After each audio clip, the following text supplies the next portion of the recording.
স্বাগত বিরতিহীন সংবাদ রাত ৯টায় বাংলাদেশে। আপনাদের সঙ্গে আছি গোলাম কিবরিয়া এবং সাথে আছে আমি মাহমুদা মৌমিতা। জানিয়ে দিচ্ছি বার্তা কক্ষের সর্বশেষ। 1 মাস 20 দিন পর দেশে করোনায় একদিনে সর্বোচ্চ 82 জনের মৃত্যু। কাল থেকে শুরু ফাইজারের টিকাদান কর্মসূচি।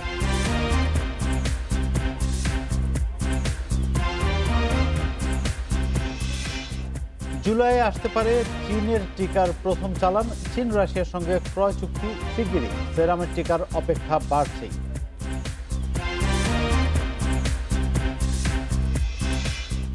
মুজিব বর্ষের ঘর পেল 53,000-এর বেশি পরিবার। ভূমিহীনদের বাড়ি দেওয়ার কার্যক্রম অব্যাহত রাখার ঘোষণা প্রধানমন্ত্রীর।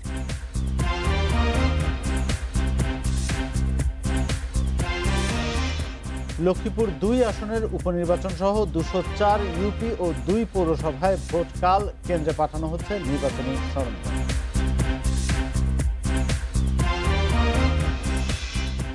এবং ব্যাটারি চালিত রিকশা, ভ্যান বন্ধের ঘোষণা স্বরাষ্ট্রমন্ত্রীর। অনিবন্ধিত যানবাহন চলাচল রোধে কাল থেকে সারা দেশে অভিযান।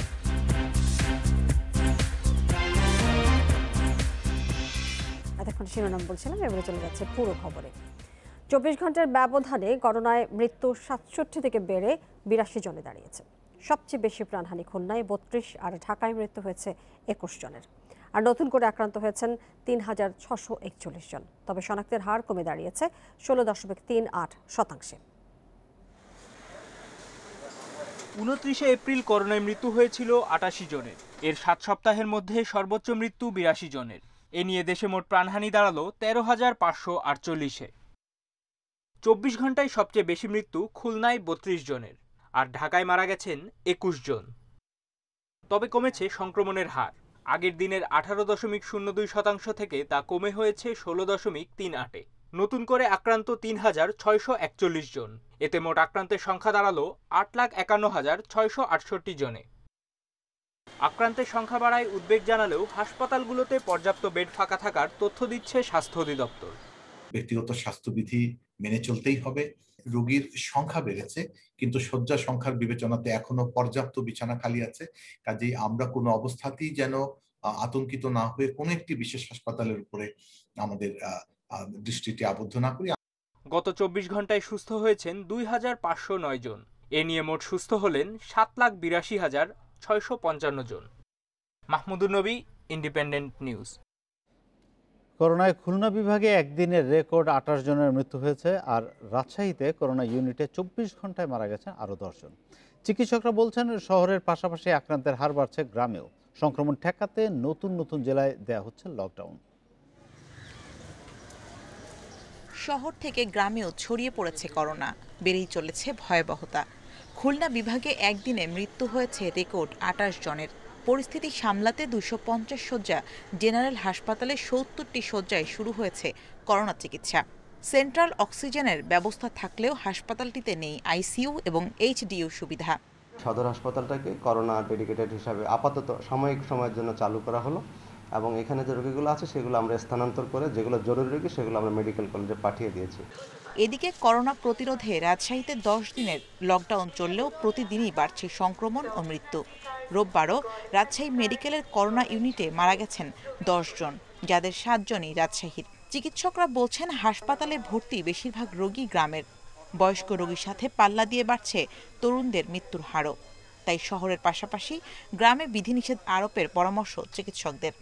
এখনকার যে ভ্যারিয়েন্ট বাংলাদেশে, আপনারা জানেন যে জিনোম সিকোয়েন্সে দেখা গেছে যে প্রায় 80% হচ্ছে ডেল্টা ভ্যারিয়েন্ট। তো যেহেতু ভাইরাসের ভ্যারিয়েন্টটা বেশি সংক্রামক হয়ে গেছে, আউটডোর সেটিংয়েও সংক্রমণ বেড়ে যাচ্ছে, সেই জন্য গ্রামের মানুষ তো বেশিরভাগ কিন্তু আউটডোরে থাকে। তার জন্য কিন্তু এখন গ্রামের মানুষও অনেক বেশি মাত্রায় সংক্রমিত হচ্ছে। সর্বোচ্চ ঝুঁকিতে থাকা বাগেরহাটের মোংলায় লকডাউনের 20তম দিনেও কমেনি সংক্রমণ। সেখানে শনাক্তের হার 45%-এর ওপরে, আর জেলায় এই হার 35%। বগুড়াতেও শনাক্তের হার 32%। এ অবস্থায় পৌরসভা সহ সদর উপজেলায় নতুন করে লকডাউন ঘোষণা করেছে জেলা প্রশাসন। এছাড়া যশোরের বেনাপোলে 74%, ঝিনাইদহে 55%, চুয়াডাঙ্গায় 51%, সাতক্ষীরায় 50%, টাঙ্গাইলে 35%, দিনাজপুরে 34%, নাটোরে 33% সহ দেশের বেশিরভাগ জেলাতেই করোনা সংক্রমণের হার বৃদ্ধি পেয়েছে। Shamima Rahman, independent news. কাল থেকে দেশে শুরু হচ্ছে ফাইজারের টিকা দেয়া। রাজধানীর 3টি হাসপাতালে দেয়া হবে এই টিকা। প্রথম দিন টিকা পাবেন 360 জন। 7 থেকে 10 দিন পর্যবেক্ষণের পর শুরু হবে মূল কর্মসূচি। 20 দিন আগে দেশে এসেছে ফাইজারের 1,620,000 ডোজ করোনা টিকা। জাতিসংঘের টিকা জোট কোভ্যাক্স থেকে এই টিকা পেয়েছে বাংলাদেশ। গবেষণায় দেখা গেছে এই টিকার কার্যকারিতা 95%। এই টিকা সংরক্ষণ করতে হয় -70°C তাপমাত্রায়, আর প্রয়োগের সময় কেন্দ্রেও বিশেষ তাপমাত্রা বজায় রাখতে হয়। তাই প্রথমে 4 কেন্দ্রে ফাইজারের টিকা দেওয়ার ঘোষণা হলেও এখন প্রস্তুত 3টি। বঙ্গবন্ধু শেখ মুজিব মেডিকেল বিশ্ববিদ্যালয়, কুর্মিটোলা হাসপাতাল ও শেখ রাসেল গ্যাস্ট্রোলিভার ইনস্টিটিউটে দেয়া হবে এই টিকা। এটি একটি টেম্পারেচার সেন্সিটিভ ভ্যাকসিন এবং এটাকে আলট্রা কোল্ড চেইন মেনটেন করেই এটাকে সংরক্ষণ করতে হয়। এই ভ্যাকসিন দেবার জন্য আমাদের গাইডলাইন প্রস্তুত এবং প্রশিক্ষণ কার্যক্রম সম্পন্ন হয়েছে এবং সেইভাবে আমরা আশা করি ইনশাআল্লাহ আগামীকাল অর্থাৎ 21শে জুন থেকে আমরা এই ফাইজার ভ্যাকসিনের কার্যক্রম শুরু করতে যাচ্ছি। প্রতিটি হাসপাতালে টিকা পাবেন 120 জন করে। এই 3 হাসপাতালে আগে যারা নিবন্ধন করেছেন তাদেরকে টিকা নেওয়ার সময় জানানো হচ্ছে খুদে বার্তার মাধ্যমে। রেজিস্ট্রেশন করেছেন, টিকা পাননি, একটি ডোজও পাননি, তাদের মাঝখান থেকে 120 জনকে খুদে বার্তা পাঠানো হবে। তার প্রেক্ষিতেই তারা সেই হাসপাতালগুলোতে যাবেন এবং তাদেরকে প্রথম ডোজের যে টিকাটি আছে সেটি দেওয়া হবে। টিকার পর 7 থেকে 10 দিন চলবে পর্যবেক্ষণ। এই টিকা পাবেন 50,000 মানুষ। 3 সপ্তাহ পর এরাই পাবেন টিকার দ্বিতীয় ডোজ।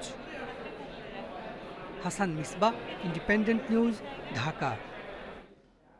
করোনা টিকা নিয়ে ট্রান্সপারেন্সি ইন্টারন্যাশনাল বাংলাদেশ টিআইবির গবেষণা বিভ্রান্তিকর বলে মন্তব্য করেছেন আইনমন্ত্রী আনিসুল হক। দুপুরে রাজধানীর কারওয়ান বাজারে এক অনুষ্ঠানে এ মন্তব্য করেন তিনি। করোনার 1.5 বছরের স্বাস্থ্য খাতের দুর্নীতি নিয়ে সম্প্রতি একটি গবেষণাপত্র তুলে ধরে টিআইবি। এতে সংস্থাটির দাবি, করোনার টিকাসহ যে কোনো সরঞ্জামের ক্রয়মূল্য জনসম্মুখে প্রকাশ করা উচিত। না জানানোয় সরকার আইন ভঙ্গ করেছে বলে অভিযোগ টিআইবির। এর জবাবে আইনমন্ত্রী বলেন, এসব তথ্য বিভ্রান্তিকর। আইন না জেনে এবং সঠিক গবেষণা না করে ভুল তথ্য তুলে ধরেছে টিআইবি। ট্রান্সপারেন্সি ইন্টারন্যাশনাল বাংলাদেশ একটা রিপোর্ট দিয়েছে আমাদের আপনার এই ভ্যাকসিন আনা সম্বন্ধে। আমি আপনাদেরকে বলতে পারি যে আপনারা যদি বিশদভাবে দেখেন তাহলে দেখবেন যে people representation of people order 1972 যে সেকশন 12 কের কথা বলা হচ্ছিল সেটাকে ভায়োলেট করা হয় নাই। ওনারা এমনভাবে এটাকে তুলে দিয়েছেন যে এটাকে সম্পূর্ণভাবে না তুলে যেইটুকু তুললে পরে মানুষ বিভ্রান্ত হতে পারে ঠিক সেইটুকু তুলে দিয়েছে। জুলাইয়ে আসতে পারে সিনোফার্মের টিকার প্রথম চালান। চীন রাশিয়ার সঙ্গে ক্রয় সংক্রান্ত চুক্তিও সই হতে পারে খুব শিগগির। তবে সেরাম থেকে কেনা টিকা অক্টোবর-নভেম্বরের আগে আসার সম্ভাবনা নেই। মন্ত্রণালয় সাংবাদিকদের প্রশ্নের জবাবে এইসব কথা জানিয়েছেন পররাষ্ট্র সচিব। দেশে আবার শুরু হয়েছে করোনার টিকা দেয়া। এখন পাওয়া যাচ্ছে কোভ্যাক্স থেকে পাওয়া ফাইজার ও চীনের উপহার হিসেবে দেয়া সিনোফার্মের টিকা। অক্সফোর্ডের প্রথম ডোজ নেয়া 15 লাখ মানুষের দ্বিতীয় ডোজ নিশ্চিতে নানা দেশে থাকা অব্যবহৃত টিকা আনার চেষ্টা করছে সরকার। তবে ভারতের সেরাম থেকে কেনা টিকা শীঘ্রই আসছে না। পুরো পপুলেশনকে যদি দিতে হয় তাহলে তো এই বছরের বেশ অনেকটা সময় ধরে চলবে। সেক্ষেত্রে খুব যে তাড়াতাড়ি পাওয়া যাবে তা না, হয়তো থার্ড কোয়ার্টারের দিকে একটা সম্ভাবনা থাকতে পারে। এদিকে ঢাকায় নিযুক্ত ভারতের হাইকমিশনার জানাচ্ছেন তার দেশে টিকা উৎপাদন বাড়ানো হচ্ছে। সরবরাহ নিয়ে আলোচনা চলছে ঢাকা দিল্লির মধ্যে। আগামী কয়েক সপ্তাহের মধ্যেই ভারতে টিকার উৎপাদন বাড়ানো সম্ভব হবে। টিকা নিয়ে দুদেশের মধ্যে আলোচনা চলমান রয়েছে। ভারতে করোনা পরিস্থিতি এখনো বিপজ্জনক পর্যায়ে, তাই কবে নাগাদ বাংলাদেশে টিকা পাঠানো যাবে তা এখনই নির্দিষ্ট করে বলা যাচ্ছে না। এদিকে অগ্রগতি আছে চীন ও রাশিয়া থেকে টিকা কেনার বিষয়। রাশিয়ার সঙ্গে এই বিষয়ে 2 দফা আলোচনা হয়েছে, আর চীনের সঙ্গে চুক্তি শীঘ্রই। আগামী মাসে হয়তো একটা সম্ভাবনা আছে। না মানে আসার আর কি, চুক্তির জন্য তো আমরা চুক্তি তো হবেই। তো টেকনিক্যাল কিছু সমস্যা ছিল, ওগুলো সর্ট আউট হচ্ছে। চীনের সিনোফার্মের পাশাপাশি সিনোভ্যাকের টিকা কেনার বিষয়েও অগ্রগতির কথা জানিয়েছেন পররাষ্ট্র সচিব। Nafiza Daula, independent news, Dhaka. তালিকাভুক্ত 2,30,000-এর মধ্যে 25,000 ভুয়া মুক্তিযোদ্ধা ছিলেন বলে জানিয়েছেন মুক্তিযুদ্ধ বিষয়ক মন্ত্রী আকম মোজাম্মেল হক। তাদের বাদ দিয়ে প্রকৃত মুক্তিযোদ্ধার তালিকা করা হয়েছে বলে জানিয়েছেন তিনি। রোববার খিলগাঁয়ে ঢাকা জেলা মুক্তিযোদ্ধা কমপ্লেক্স ভবন উদ্বোধন শেষে সাংবাদিকদের এসব কথা জানান মন্ত্রী। তিনি বলেন, ভুয়া মুক্তিযোদ্ধাদের সরকারি তালিকায় আনতে অনেক প্রকৃত মুক্তিযোদ্ধা নানাভাবে সহযোগিতা করে, যা মোটেও কাম্য নয়। প্রকৃত মুক্তিযোদ্ধাদের সরকার সব ধরনের সহযোগিতা করছে বলেও জানান তিনি। পরবর্তী প্রজন্ম মুক্তিযুদ্ধের চেতনা থেকে যেন দূরে সরে না যায়, সেজন্য মুক্তিযোদ্ধাদের সচেতন হওয়ারও আহ্বান জানান মন্ত্রী।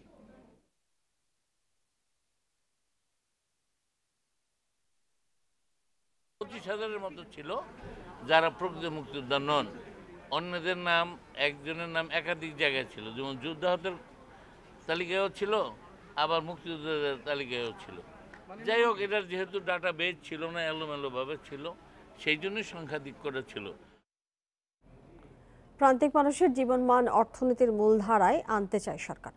মুজিব বর্ষ উপলক্ষে দ্বিতীয় পর্বে আরও লক্ষাধিক পরিবারকে বাড়ি হস্তান্তর অনুষ্ঠানে গণভবন থেকে ভার্চুয়ালি যোগ দিয়ে এই কথা বলেছেন প্রধানমন্ত্রী শেখ হাসিনা।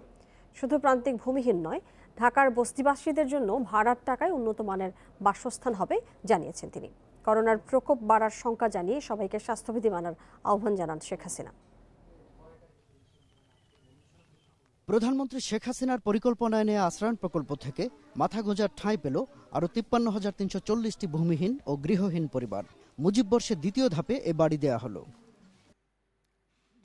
রোববার সকালে জমি ও গৃহ প্রদান অনুষ্ঠানে গণভবন থেকে ভার্চুয়ালি যুক্ত হয়ে প্রধানমন্ত্রী এ কর্মসূচি উদ্বোধন করেন। 64 জেলার 459টি আশ্রয়ণ প্রকল্পের মধ্য থেকে চট্টগ্রামের রাঙ্গুনিয়া সহ 4টি প্রকল্পকে ভার্চুয়ালি যুক্ত রাখা হয়। উদ্বোধন অনুষ্ঠানে প্রধানমন্ত্রী শেখ হাসিনা আশ্রয়ণ প্রকল্পের লক্ষ্য ও উদ্দেশ্য তুলে ধরেন। চট্টগ্রাম সহ বাংলাদেশের বিভিন্ন অঞ্চলে, যেমন আমাদের বরগুনা তালতলিতে একটা বর্মী গ্রাম, সেখানে একটা রাখাইন সম্প্রদায় থাকে, আবার গারো সম্প্রদায় থেকে শুরু করে সাঁওতাল, গারো, আমাদের চা শ্রমিক থেকে শুরু করে হিজড়া, বেদে, প্রত্যেকের জন্যই কিন্তু আমরা বাসস্থানের ব্যবস্থা করে দিচ্ছি। তাদের জীবন মানটা যাতে ভালো হয় সেদিকে ব্যবস্থা নিয়ে এই পদক্ষেপটা নিয়েছি। দেশের কোনো মানুষ গৃহহীন থাকবে না, নিজের ঘোষণার বাস্তবায়ন হবে বলে আবার অনিশ্চয়তা দেন বঙ্গবন্ধু কন্যা। আমরা বস্তিবাসীর জন্য ওই ভাড়ায় থাকার জন্য ফ্ল্যাট নির্মাণ করে দিচ্ছি, সে প্রকল্প আমরা নিয়েছি এবং তা বাস্তবায়ন করেছি। খুব শীঘ্রই আমরা এই পুনর্বাসন শুরু করব। এভাবে সমাজের একেবারে নিম্নস্তরে পড়ে থাকা মানুষগুলি, তাদেরকে টেনে তোলা, তাদেরকে মানে অন্তর্ভুক্তি করা মূল জনগণের সাথে, সেটাই আমরা করে যাচ্ছি, এটাই আমাদের লক্ষ্য। 2041 সালের মধ্যে উন্নত সমৃদ্ধ বাংলাদেশ বিনির্মাণের লক্ষ্যে তৃণমূলের ভিত্তিকে মজবুত করতেই মুজিব বর্ষে উদ্বোধন করা হলো আশ্রয়ণ প্রকল্পের দ্বিতীয় ধাপ। ডিসেম্বরের মধ্যেই আরও অন্তত 1 লক্ষ ছিন্নমূল পরিবারকে এই প্রকল্পের আওতায় আনা হবে। শাহাদাত স্বপন, ইন্ডিপেন্ডেন্ট নিউজ, বেতাগী, রাঙ্গুনিয়া, চট্টগ্রাম। জাতীয় নির্বাচনকে সামনে রেখে দলের ঐক্যকে আরও শক্তিশালী করার আহ্বান জানিয়েছেন আওয়ামী লীগের সাধারণ সম্পাদক ওবায়দুল কাদের। সকালে বঙ্গবন্ধু এভিনিউতে দলের কেন্দ্রীয় কার্যালয়ে ঢাকা জেলা আওয়ামী লীগের বর্ধিত সভায় একথা বলেন তিনি। মনে রাখতে হবে, নিজের অবস্থান ভারী করার জন্য নিজের লোক দিয়ে পকেট কমিটি গঠন করা যাবে না। নিবেদিত প্রাণ কর্মীরা কোণঠাসা হয়ে পড়লে আওয়ামী লীগই কোণঠাসা হয়ে যাবে। দেশের মেগা প্রকল্পে গণলুট চলছে বলে অভিযোগ করেছেন মির্জা ফখরুল ইসলাম আলমগীর। রোববার দুপুরে জাতীয় প্রেস ক্লাবে এক আলোচনা সভায় বিএনপি মহাসচিব অভিযোগ করেছেন, স্বাস্থ্য খাতের অবস্থা করুণ, টিকার সঙ্গে জড়িতরা দুর্নীতিতে জড়িয়ে পড়ছে। পরিকল্পিত হইতে তারা বাংলাদেশের অর্থনীতিতে ধ্বংস করছে। এই মেগা প্রজেক্টের সবচেয়ে বড় প্রবলেম যেটা, সেটা হচ্ছে যে গণলুট চলছে। ওখানে 10,000 টাকার প্রজেক্ট হয়ে যাচ্ছে 50,000 কোটি টাকার প্রজেক্ট। এইভাবে তারা মেগা প্রজেক্টটাকে আপনার একটা টাকা বানানোর একটা আপনার প্রজেক্ট হিসাবে তৈরি করে নিয়েছে। সারা দেশে বাড়ছে করোনা সংক্রমণ। এর মধ্যেই কাল ভোট হচ্ছে 204 ইউনিয়নে। যদিও বিনা প্রতিদ্বন্দ্বিতায় জয়ী হয়েছেন 28 চেয়ারম্যান, এছাড়া লক্ষ্মীপুর 2 আসনের উপনির্বাচন এবং 2টি পৌরসভাতেও ভোট গ্রহণ কাল। স্বাস্থ্যবিধি মেনে ভোট দেওয়ার ব্যবস্থা করা হয়েছে বলে দাবি নির্বাচন কমিশনের। একদিকে করোনা সংক্রমণের ঊর্ধ্বগতি, অন্যদিকে ভরা বর্ষা, বিভিন্ন মহলের সমালোচনার মুখেও ইউনিয়ন পরিষদ, পৌরসভা ও উপনির্বাচনের ভোট হচ্ছে। শুধু 7টি পৌরসভা ও 163 ইউপি নির্বাচন স্থগিত করেছে নির্বাচন কমিশন। 204 ইউপিতে চেয়ারম্যান পদে প্রতিদ্বন্দ্বী প্রার্থী 859 জন। ভোটের আগেই নির্বাচিত হয়েছেন 28 চেয়ারম্যান। ইউপি নির্বাচনে 123 প্লাটুন বিজিবি সহ আইন শৃঙ্খলা বাহিনীর 45,000-এর বেশি সদস্য মাঠে থাকছে। লক্ষ্মীপুর 2 আসনে উপনির্বাচনে প্রতিদ্বন্দ্বিতা করছেন আওয়ামী লীগ ও জাতীয় পার্টি। 4 লাখ ভোটারের জন্য কেন্দ্র করা হয়েছে 136টি। 4 ফিট 5 ফিট পরপর যেন তারা দাঁড়ায়। আর ইভিএমের ভোটের ক্ষেত্রে আমি হ্যান্ড স্যানিটাইজার তারা ব্যবহার করে যেন ইভিএমটা ব্যবহার করে, এবং ইভিএম ব্যবহার করার পরও আবার হ্যান্ড স্যানিটাইজার তারা ইউজ করবে, এইটা এনশিওর করার কথা বলা আছে। যে আইন শৃঙ্খলায় রক্ষা করার জন্য বাংলাদেশের যতগুলো বাহিনী আছে, সেনাবাহিনী ব্যতীত সব বাহিনী কিন্তু আমরা এখানে নিয়োজিত করেছি, যাতে ভোটটা প্রশ্ন ঊর্ধ্বে থাকে। এসব নির্বাচনে অংশ নিচ্ছে না বিএনপি, এতে ভোটে কোনো প্রভাব পড়বে না বলে জানান কমিশনার। বিএনপির অংশগ্রহণটা অবশ্যই একটা নির্বাচনের সৌন্দর্য অনেক বৃদ্ধি করে।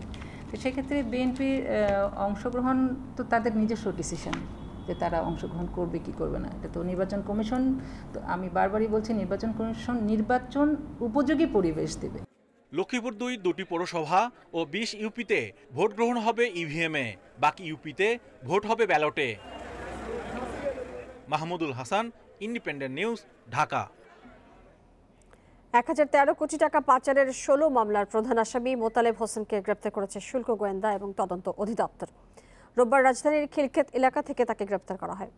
শুল্ক গোয়েন্দারা জানিয়েছেন, অস্তিত্বহীন প্রতিষ্ঠানের মাধ্যমে মেশিনারিজ ঘোষণায় অবৈধ মদ, সিগারেট এবং টেলিভিশন আমদানির মাধ্যমে এই অর্থ পাচার হয়। এর আগে 2017 সালে চট্টগ্রাম বন্দরে মিথ্যা ঘোষণায় পণ্য খালাসের খবরে অভিযান পরিচালনা করে শুল্ক গোয়েন্দা। সে সময়ে 12 কন্টেইনারে বিপুল পরিমাণ সিগারেট, এলইডি টেলিভিশন, ফটোকপির মেশিন এবং মদ পাওয়া যায়। এই ঘটনায় আসামি মোতালেব হোসেনের হেনান আনহুই এগ্রো এসসি এবং এমওবিজি অ্যান্ড জেবি প্রতিষ্ঠান দুটির বিরুদ্ধে প্রথমে 140 কোটি টাকা এবং অনুসন্ধানের পর 873 কোটি টাকা পাচারের আরও 15টি মামলা হয়।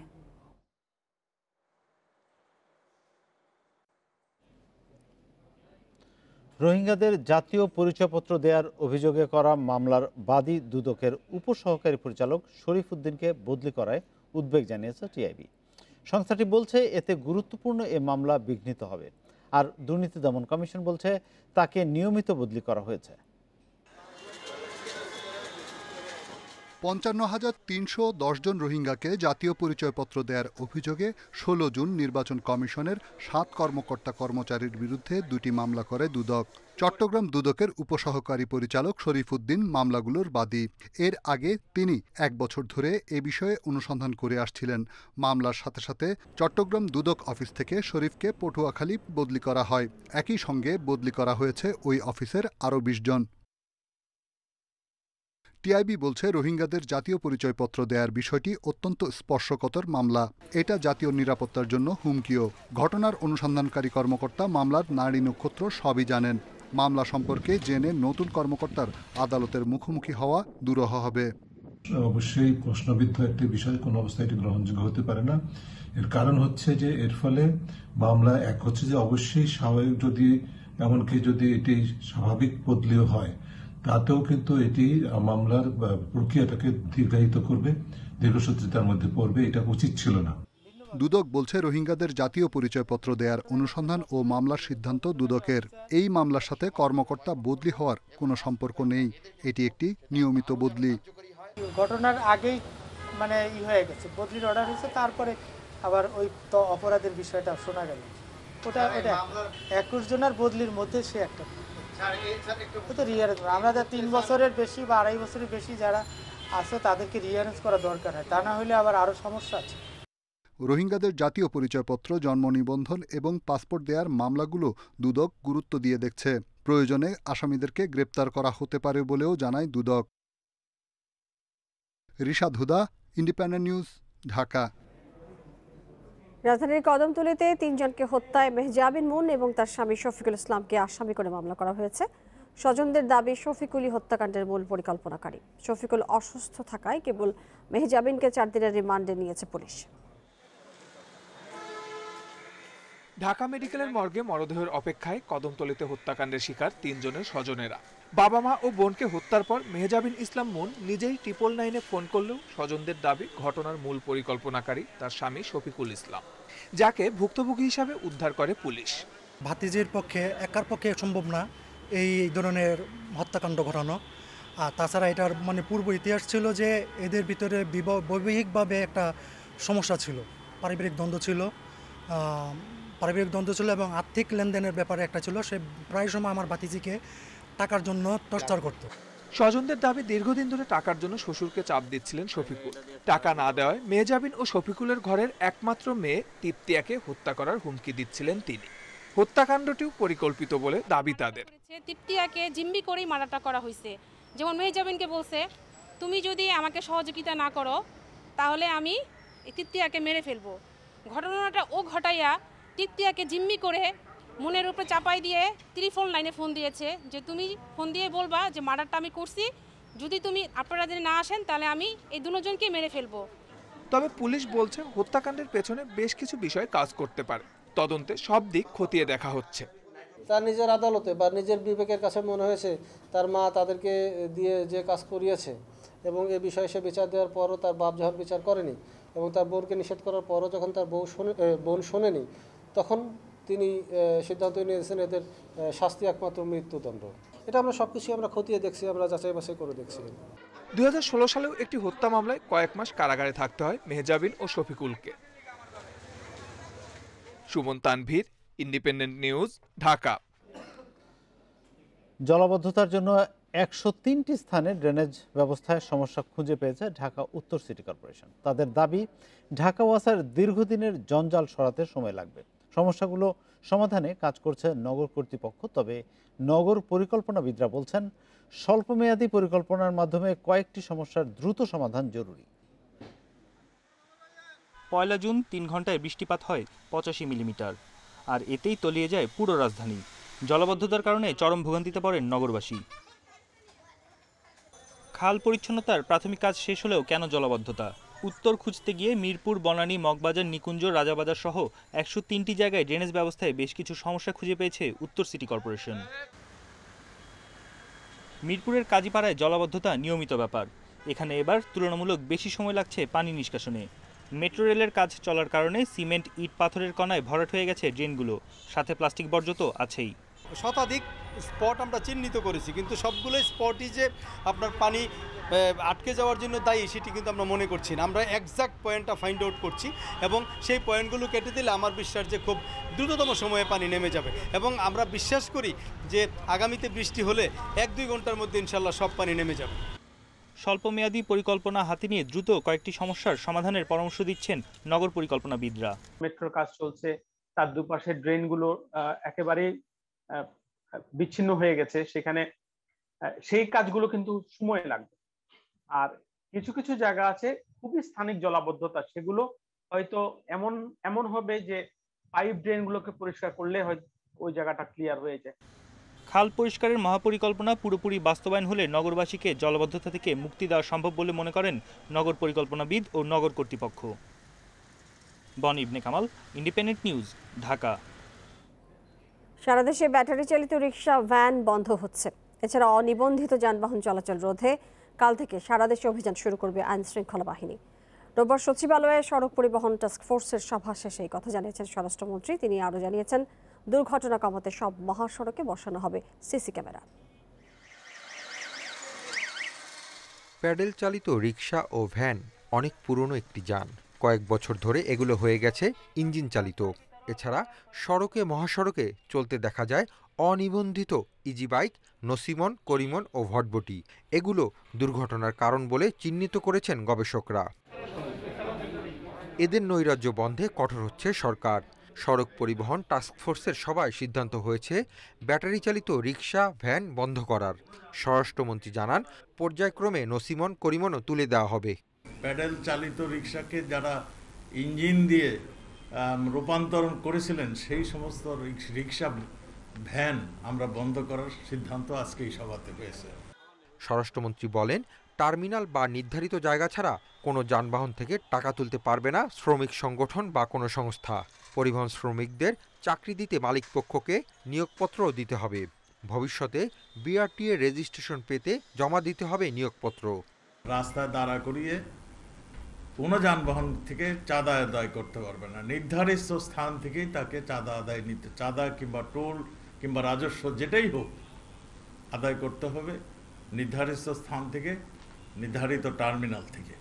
মন্ত্রী আরও জানান, ঢাকা চট্টগ্রাম মহাসড়কে বসানো হচ্ছে সিসিটিভি ক্যামেরা। ধীরে ধীরে সব মহাসড়কই বসানোর পরিকল্পনা রয়েছে। Hasib Mahmud Shah, independent news, Dhaka. রাত ৯টায় বাংলাদেশে এবার ভবিষ্যতের চ্যালেঞ্জ জিততে চায় সিসিডিএম।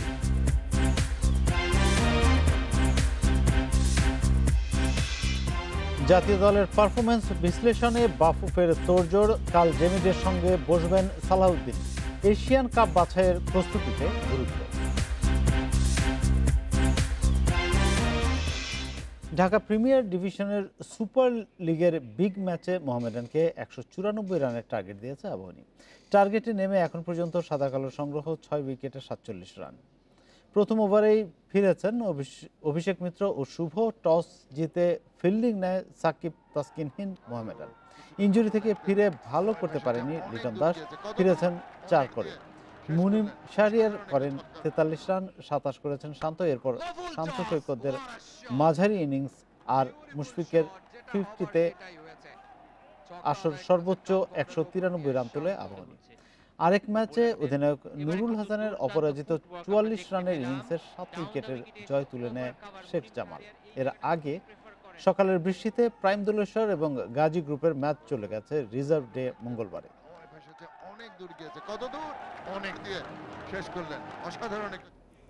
শুরুতে অসম্ভব মনে হলেও কঠিন চ্যালেঞ্জ নাগালে এনেছে বিসিবি। ১২ দলকে সুরক্ষা বলয়ে রেখে প্রিমিয়ার লিগ ক্রিকেট আয়োজন করেছে সিসিডিএম। দীর্ঘমেয়াদে এই অভিজ্ঞতা তরুণ ক্রিকেটারদের সাহায্য করবে আন্তর্জাতিক মিশনে মানিয়ে নিতে। আর ঘরোয়া আসরের সরাসরি সম্প্রচার অব্যাহত রাখার মাধ্যমে ম্যাচের স্বচ্ছতা নিশ্চিত করা যাবে, আশাবাদী সিসিডিএম চেয়ারম্যান। নিউ নরমালে বাকি সবকিছুর মতো বদলে গেছে ক্রিকেট। স্কিলের পাশাপাশি এখন গুরুত্বপূর্ণ সুরক্ষা বলয়ে মানিয়ে নেয়া। মোটের ওপর এই বৃত্ত থেকে খুব সহসাই হয়তো মুক্তি মিলছে না। প্রিমিয়ার লিগ ক্রিকেট যেন সেই প্রেক্ষাপট দিচ্ছে তরুণ ক্রিকেটারদের। বায়োবাবলে প্রিমিয়ার লিগের ১২ দলকে রাখতে ৯ কোটি টাকার বেশি ব্যয় হচ্ছে বিসিবির। দীর্ঘমেয়াদে এই বিনিয়োগ তরুণ ক্রিকেটারদের সাহায্য করবে আন্তর্জাতিক মিশনে। পাশাপাশি ঘরোয়ার অভিজ্ঞতা আন্তর্জাতিক টুর্নামেন্ট আয়োজনের কাজে লাগবে আয়োজকদের।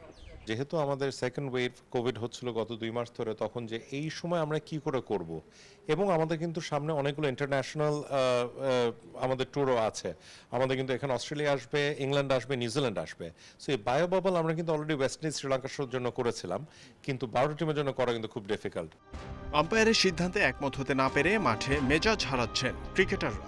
ঘরোয়া ক্রিকেট ম্যাচ সরাসরি সম্প্রচারের মাধ্যমে স্বচ্ছতা নিশ্চিত করা যাবে, আশাবাদী সিসিডিএম চেয়ারম্যান। আমরা এখন ইন্টারন্যাশনাল স্ট্যান্ডার্ড প্রোডাকশন এক্সপেক্ট করি। যেহেতু আমরা এই লিগটা এবার দেখছি বেশ ভালোভাবে প্রোডাকশন হচ্ছে, অবশ্যই আমরা আশা করতে পারি নেক্সট সামনের দিকে আমরা কেন ওডিআই খেলাগুলো যখন হবে তখন অ্যাটলিস্ট গুরুত্বপূর্ণ ম্যাচগুলো আমরা যদি লাইভ নিয়ে আসতে পারি দর্শকদের কাছে, লাইভ কভারেজ খুবই ভালো হবে সেটা। মহামারী আম্পায়ারিং ইস্যুর পর প্রিমিয়ার লিগে সবশেষ সমস্যার নাম বৃষ্টি।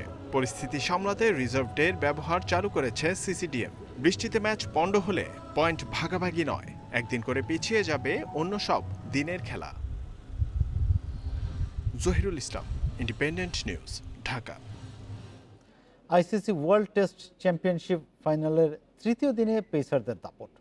কাইল জেমিসনের বিধ্বংসী বোলিংয়ে ২১৭ রানে আটকে গেছে ভারত। জবাবে এখন পর্যন্ত নিউজিল্যান্ডের সংগ্রহ বিনা উইকেটে ৩২ রান। ৩ উইকেটে ১৪৬ রান নিয়ে দিন শুরু করে ভারত। তৃতীয় ওভারে ব্রেক থ্রু দেন কাইল জেমিসন। ৪৪ রানে অপরাজিত থাকা বিরাট কোহলি কোনো রান যোগ না করেই ফিরেছেন। আজিঙ্কা রাহানেকে ৪৯ রানে থামান নেইল ওয়াগনার। কিউই পেসারদের দুর্দান্ত বোলিংয়ে নিয়মিত উইকেট হারিয়েছে টিম ইন্ডিয়া। লাঞ্চের পরপরই অল আউট হয়ে যায় ২১৭ রানে। জেমিসনের শিকার 5 উইকেট, 2টি করে উইকেট নেন বোল্ট ও ওয়াগনার। এর আগে প্রথম দিন বৃষ্টিতে ভেস্তে যায়, পরদিন 64 ওভার 4 বল খেলা হয়।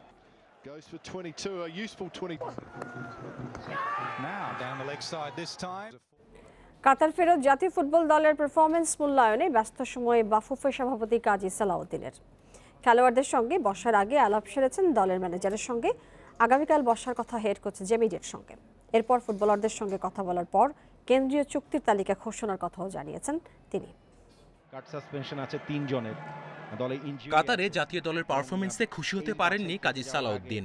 পারফরমেন্স মূল্যায়ন করে কেন্দ্রীয় চুক্তি ঠিক করতে ফুটবলারদের ডাকার কথা বললেও সেটা কবে হবে এখনো নিশ্চিত নয়। বাফুফে সভাপতি আপাতত কোচিং স্টাফের সাথে কথাবার্তা সেরে নিচ্ছেন। সোমবার জেমিডের সাথে বসার কথা রয়েছে তার। কোয়ারেন্টাইন শেষে দলের ম্যানেজার ইকবাল হোসেনের সঙ্গে কথা বলেছেন সালাউদ্দিন। সোমবারের মধ্যে তার রিপোর্ট জমা দেওয়ার কথা রয়েছে।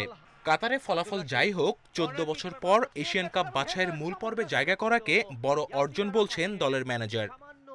প্রেসিডেন্ট আমাকে এমনি ডেকেছিল। প্রেসিডেন্ট আসলে আমাদের টিমের অবস্থান বা ওইখানে আমাদের কী অবস্থা ছিল, প্র্যাকটিস গ্রাউন্ড কী ছিল, হোটেল কী ছিল, তারপরে আপনার সব দিক দিয়েই যা শুনলো। এই জন্য যেটা আমাদের টার্গেট ছিল এশিয়ান কোয়ালিফাই করা, তো আমরা আল্লাহর রহমতে সেখানে পৌঁছেছি। বিশ্বকাপ বাছাইয়ের আগে প্রস্তুতির ঘাটতি নিয়ে আক্ষেপ ছিল কোচ ফুটবলারদের। এবার হাতে লম্বা সময়। ফেব্রুয়ারিতে মূল বাছাই পর্বের আগে প্রস্তুতির ঘাটতি রাখতে রাজি নয় বাফুফে। যে টাইম পাবো এই টাইমের মধ্যে দলকে গুছানোর জন্য আমরা একটা ভালো সময় পাবো।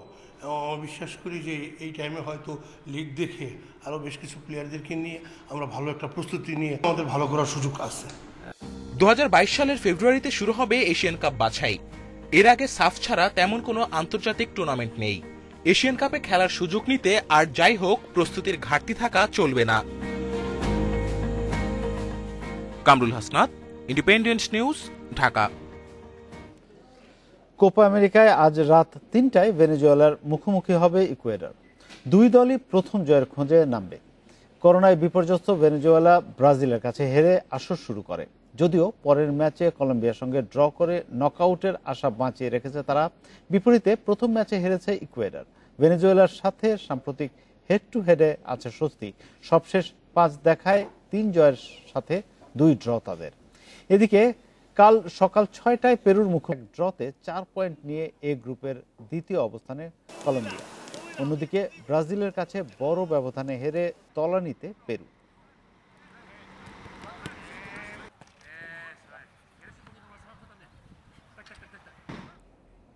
ইউরো চ্যাম্পিয়নশিপে রাত 10টায় ওয়েলসের মুখোমুখি হবে সাবেক বিশ্ব চ্যাম্পিয়ন ইতালি। টানা 2 ম্যাচ জিতে এরই মধ্যে নকআউট পর্ব নিশ্চিত করেছে আজুরিরা। এখন গ্রুপ চ্যাম্পিয়ন হবার লক্ষ্য ইতালির। উড়ন্ত ফর্মে আছে মানচিনির দল। টানা 29 ম্যাচ অপরাজিত তারা। তারপরও প্রতিপক্ষকে সমীহ করে শিশুদের সতর্ক রাখছেন কোচ। অন্যদিকে 1 জয় এবং ড্রতে গ্রুপের দ্বিতীয় অবস্থানে আছে ওয়েলস। 2 দলের 9 দেখায় 7 জয় ইতালির। ওয়েলস জিতেছে 2 ম্যাচ। রাত 10টায় আরেক ম্যাচে সুইজারল্যান্ড লড়বে তুরস্কের বিপক্ষে। ফিফা র্যাঙ্কিংয়ের তুরস্কের চেয়ে 16 ধাপ এগিয়ে সুইসরা। আসরে 1 হার এবং ড্র তাদের। বিপরীতে 2 ম্যাচেই হেরেছে তুরস্ক।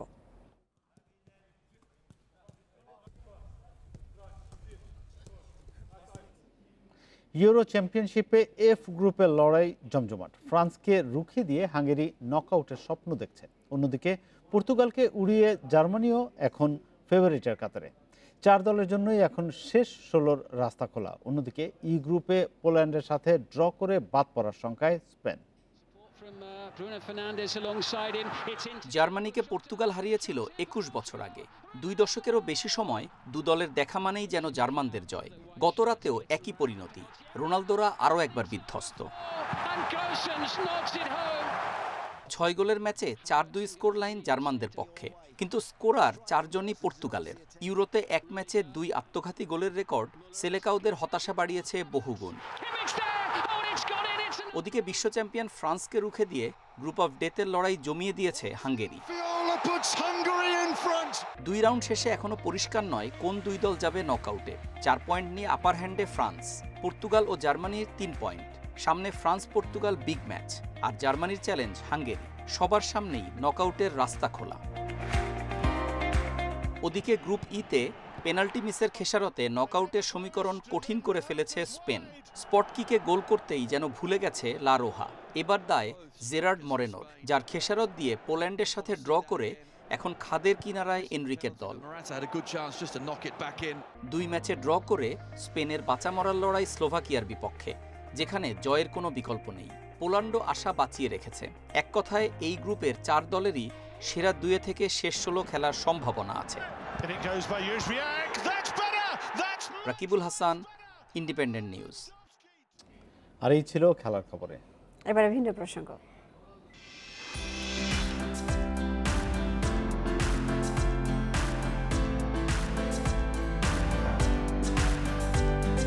বাংলাদেশ সহ বিশ্বের 6টি দেশ অংশ নেয় মিশরের এই আন্তর্জাতিক গ্রাম এবং ঐতিহ্যবাহী লোকশিল্প উৎসবে। কায়রোর চিটাডিলে সপ্তাহব্যাপী চলে এই উৎসব।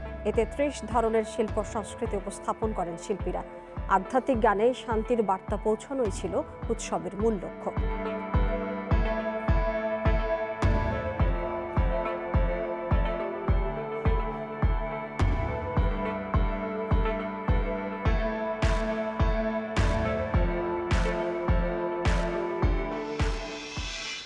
আর এই নিয়ে প্রতিবেদন থাকছে সংবাদের শেষ অংশে।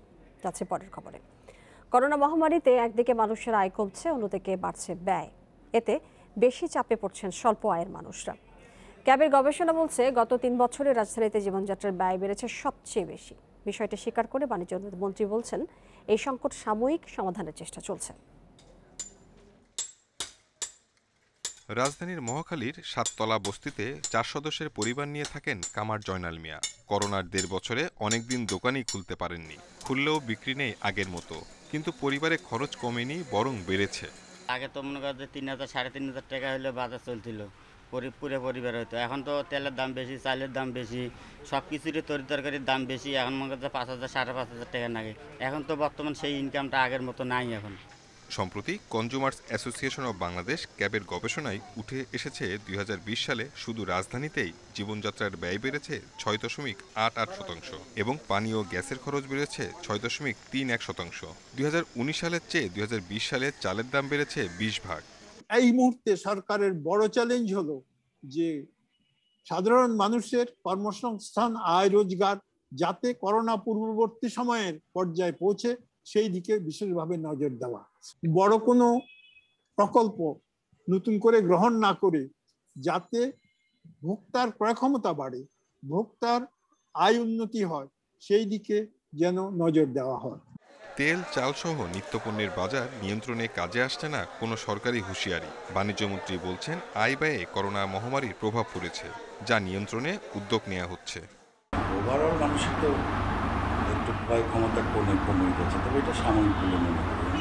ঠিক বলি, অন্যান্য সূচক তো ভালো আছে, এক্সপোর্টও ভালো আছে। যেটা করতে পারি সেটা হলো, যেটা করি আমরা টিসিবির মাধ্যমে একেবারে নিম্ন আয় যা তাদেরকে সাবসিডাইজড কম রেটে খাবার দিতে চেষ্টা করি এবং বাজারটা স্বাভাবিক রাখার চেষ্টা করি।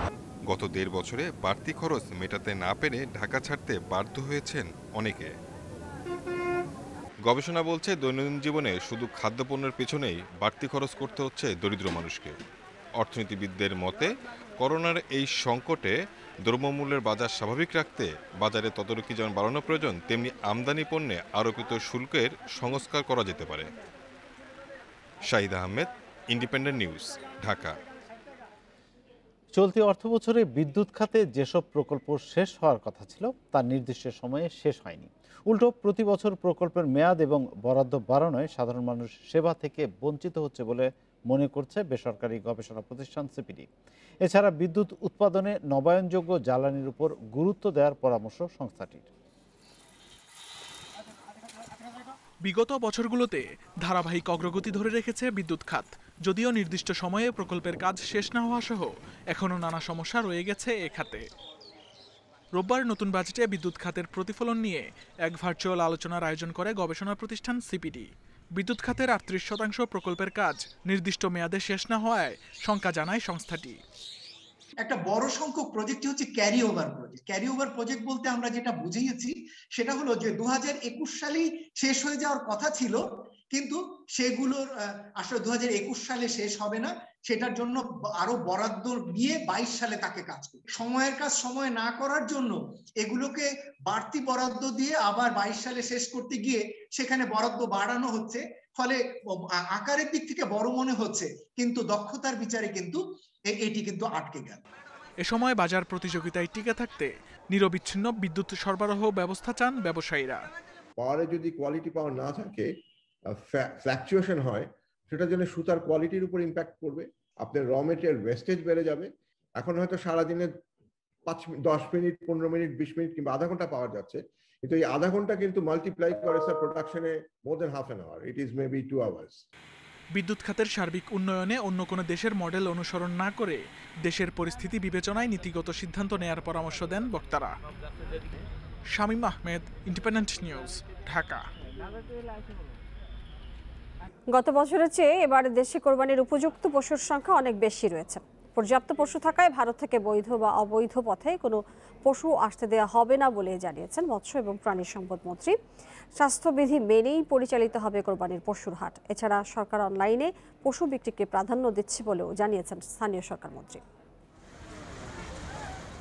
বছর কয়েক আগেও কোরবানির ঈদের মৌসুমে ভারত থেকে পশু আনা বেড়ে যেত। পরে সীমান্তে কড়াকড়ি আরোপ হওয়ায় ভারত থেকে গরু আনা বন্ধ হয়ে যায়। কয়েক বছর ধরে দেশীয় পশুতেই মিটছে চাহিদা। মৎস্য ও প্রাণী সম্পদ মন্ত্রী জানিয়েছেন, দেশে বর্তমানে কোরবানির উপযুক্ত পশু আছে 1,20,00,000-এর মতো, যা প্রয়োজনের তুলনায় বেশি। তাই পশু আমদানির প্রয়োজন নেই। স্থানীয় খামারিদের সুরক্ষা দিতে ভারত থেকে যাতে কোনোভাবে কেউ পশু আনতে না পারে, সেজন্য সব ধরনের প্রস্তুতিই রয়েছে। কোরবানির পশু আমদানির কোনো প্রয়োজন হবে না।